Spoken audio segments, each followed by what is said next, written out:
you can give everything that you have to give. And when you're a kid, they say, just try your best, because that's all you can do is just try your hardest. In this industry, trying your best means nothing. You can try your best and you can feel so great about that, but there is always going to be someone that is better than you. And until you can overcome that with more training or more perspective, you're kind of just, you're stuck being who you are. I beat myself up a lot. I have a hard time with accepting the fact that I'm not perfect. And I know that sounds silly, but it's your ego. Your ego is your worst enemy, but also your biggest ally in this industry, because if you don't have a thick skin, you won't make it. But I also have a fantastic little brother that comes to my house and spends hours and hours with me, memorizing my lines, helping me.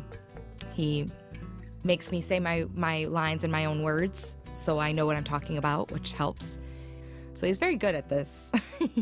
I have a boyfriend of 12 years, and he's a wonderful man. I lost my mother when I was 23, and I lost my father when I was 11. So he has been my rock for 12 years. The hardest role I've played was Lois in Dr. Bob and Bill W. And she was a 40-year-old woman married to an alcoholic.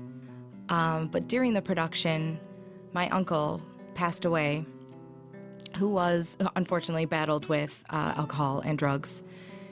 And his funeral was at 5.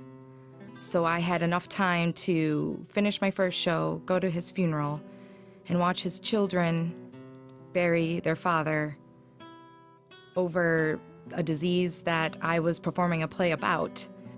I had no problem performing that show. All the emotion was real and it was there. But I knew I had a job to do, and I felt like I wasn't just saying the words for the audience, but for the world and for myself and for my uncle, and it was quite amazing. I felt like I grew a lot after that show, because I went from not knowing anything to knowing so much.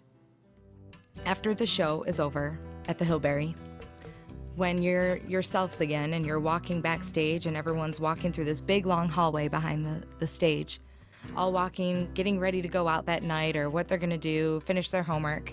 And it's just a moment for me that is one of my favorite moments every evening of, we're just these people who put on costumes and tell stories. This is what we do. And it's a magical moment.